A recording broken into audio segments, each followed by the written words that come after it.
petition and present it to our officials, get it into legislation, whether COVID mandate, any mandate, whatever we feel, we come together.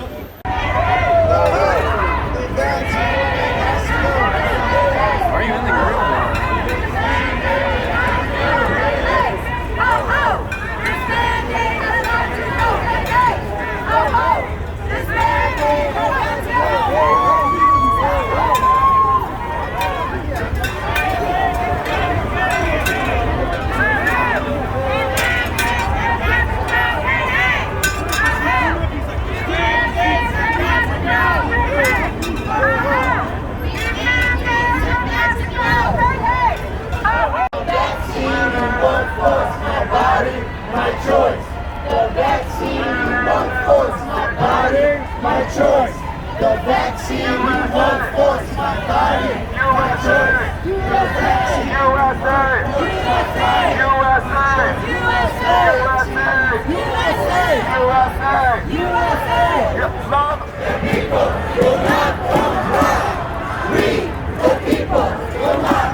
Without a vaccine, but me and my fellow brothers and sisters cannot go to work without a vaccine.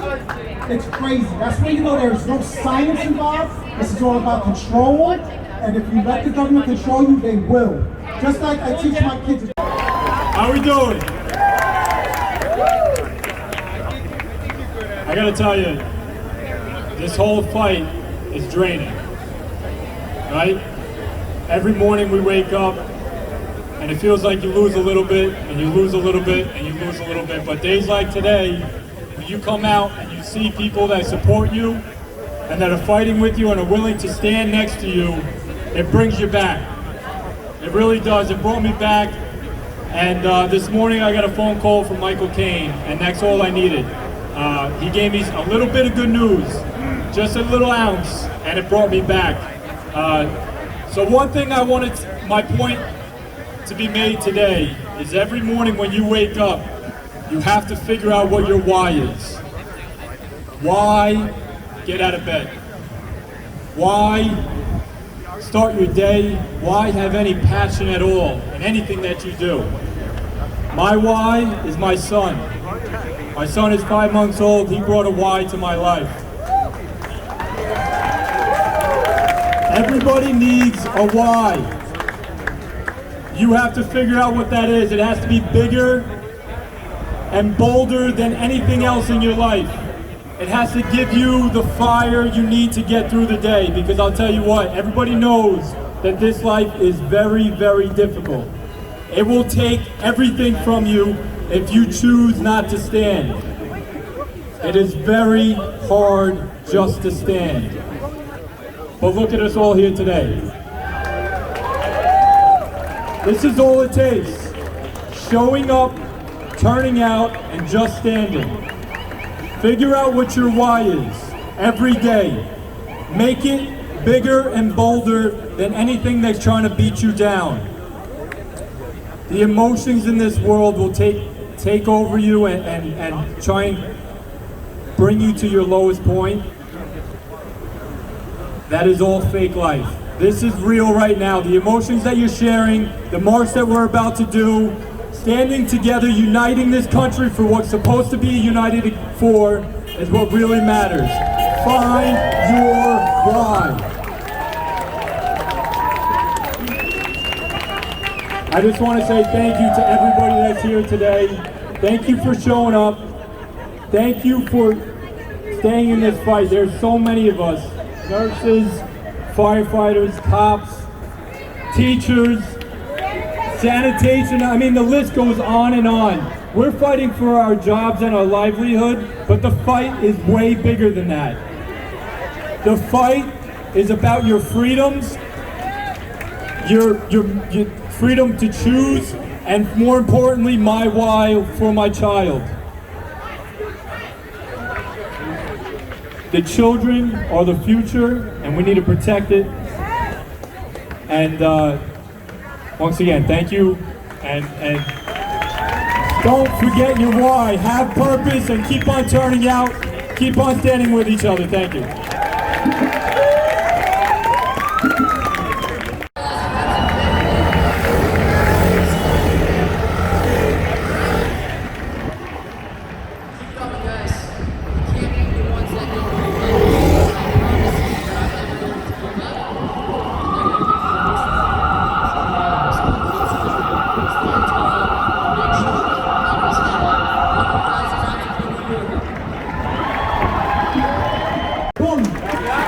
You're not getting my kids. FYI, I pulled my kids out of DOE as well. They're homeschooling.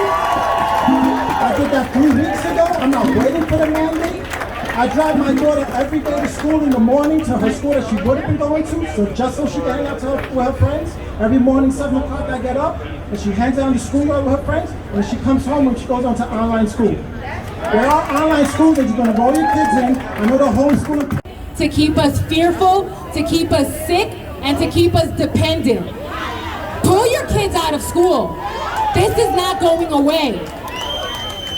This is only going to get worse before it gets better, and there's no one coming to save us but each other. Make your communities, because we are all we have. Thank you so much, and God bless you all.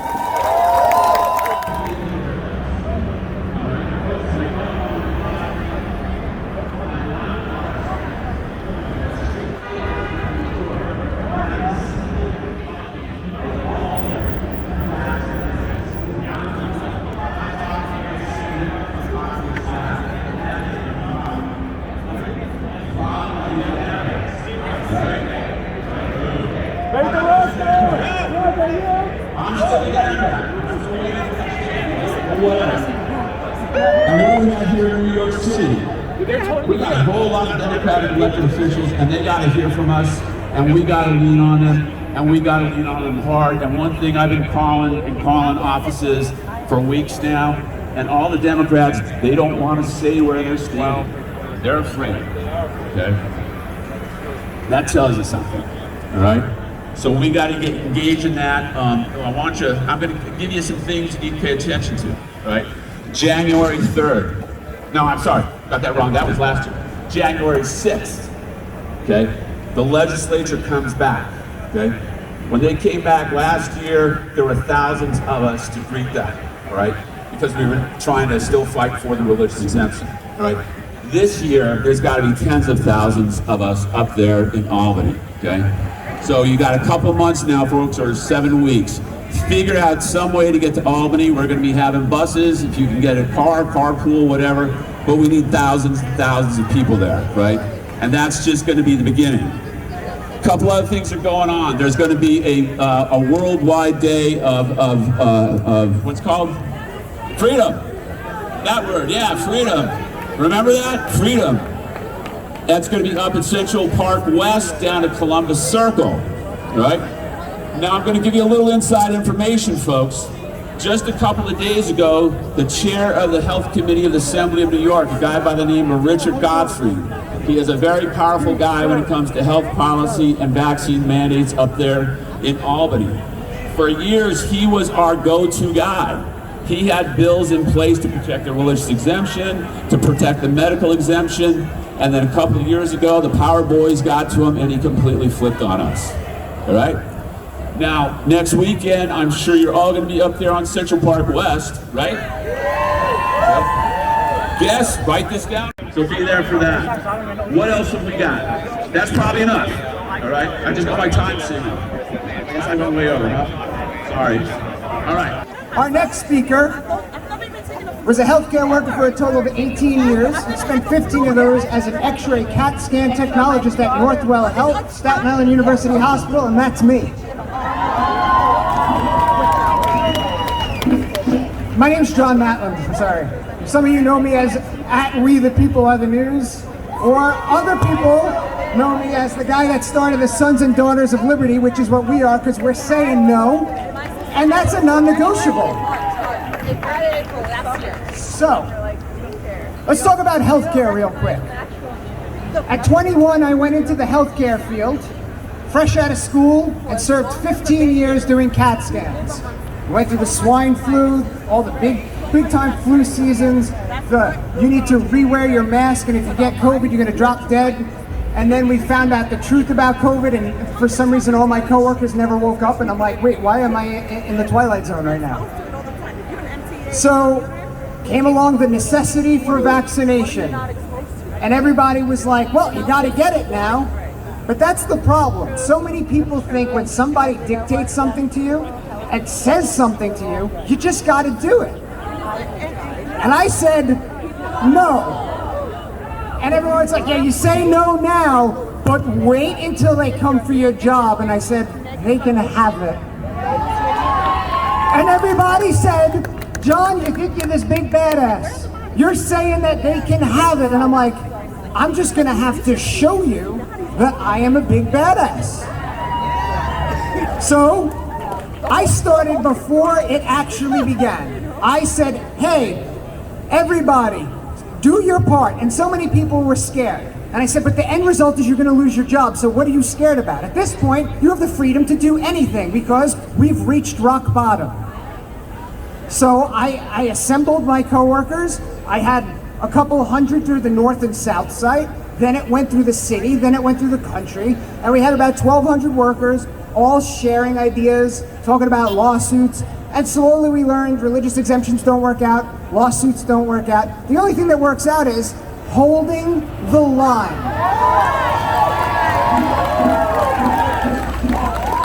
And you know what?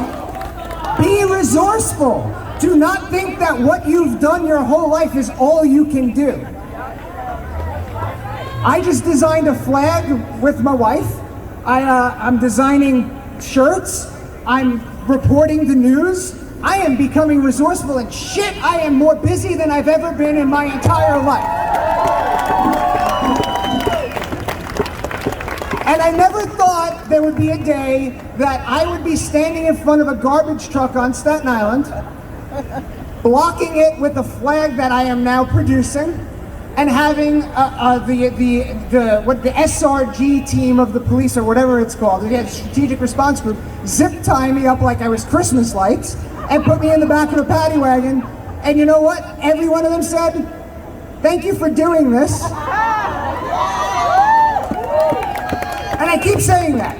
These cops across the street eventually are going to be like, I am not taking another booster. Eventually that's going to happen. And you know why? Because what we know, congestive heart failure, what we know, myocarditis, pericarditis, stroke, or the ads for the children. Children have strokes too. You know how many stroke codes I've done on a child in my entire career? 0. And now Big Bird seems to be the one that's going to be bringing them up on the stroke code. Something's wrong. Injection me Elmo. Elmo loves compliancy. No. I am done with the propaganda. The only propaganda that I'm not done with is the one that wakes everybody up from the nightmare that they chronically live.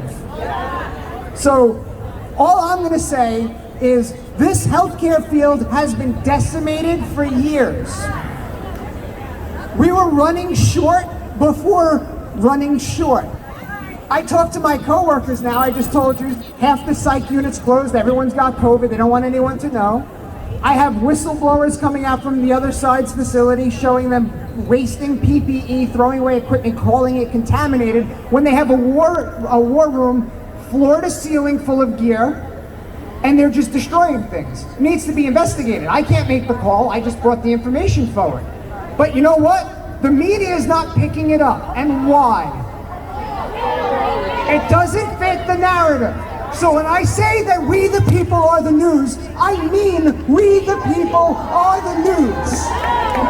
We hold everyone accountable. We stand in front of PFIZER and we tell them to take the pericarditis, the myocarditis, and stick it straight in their syringe and inject it directly up there. But they will eventually stop taking the boosters. And it's going to be because we win. when they had to cut the strings off my sweatpants before they put me in a holding cell for standing in front of the garbage truck, I told them, I will not Epstein myself.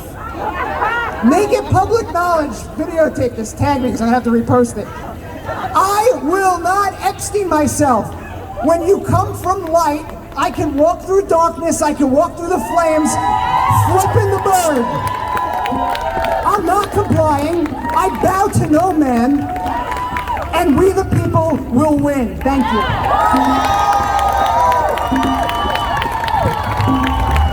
Now I have to introduce. Comply! I will not comply! I will not comply! That's right.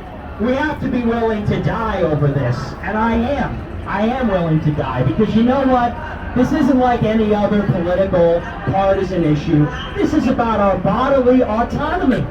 This is a vaccine injected in your veins, material that goes into your cells. If we don't have... Hold the line! Hold the line! Hold the line! Hold the line! We can never give in. And I hear people say that we're going to solve this through the courts. They say, Joe Biden can't do that. We can just sue them. Sue them? What have you been for the past 2 years? Well, we're enough.